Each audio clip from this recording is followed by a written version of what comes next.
ದಾಂಡೇಲಿಯ ಜನತಾ ವಿದ್ಯಾಲಯ ಶಿಕ್ಷಣ ಸಂಸ್ಥೆಯ ಆಡಳಿತಾಧಿಕಾರಿ ಹುದ್ದೆಯಿಂದ ನಿರ್ಗಮಿಸಿದ ಕ್ರಿಯಾಶೀಲ ವ್ಯಕ್ತಿತ್ವದ ರೀಟಾ ಡಯಾಸ್.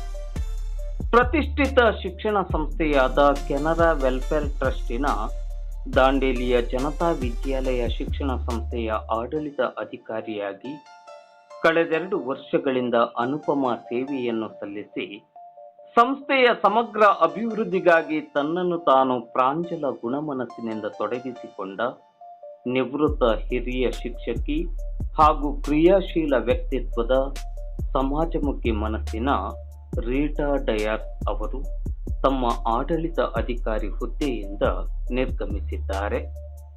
ಇದೇ ಶಿಕ್ಷಣ ಸಂಸ್ಥೆಯಲ್ಲಿ ಕಳೆದ 38 ವರ್ಷಗಳ ಕಾಲ ಗಣಿತ ಶಿಕ್ಷಕಿಯಾಗಿ ಅತ್ಯದ್ಭುತ ಸೇವೆಯನ್ನು ಸಲ್ಲಿಸಿದ ಗೌರವವನ್ನು ಹೊಂದಿದ ರೀಟಾ ಡಯಾಸ್ ಅವರು ನಿವೃತ್ತಿಯ ಬಳಿಕ ಕಳೆದೆರಡು ವರ್ಷಗಳಿಂದ ದಾಂಡೇಲಿಯ ಜನತಾ ವಿದ್ಯಾಲಯ ಶಿಕ್ಷಣ ಸಂಸ್ಥೆಯ ಆಡಳಿತ ಅಧಿಕಾರಿಯಾಗಿ ಇಡೀ ದಾಂಡೇಲಿಯೇ ಕೊಂಡಾಡುವ ರೀತಿಯಲ್ಲಿ ಕಾರ್ಯನಿರ್ವಹಿಸಿದ್ದರು.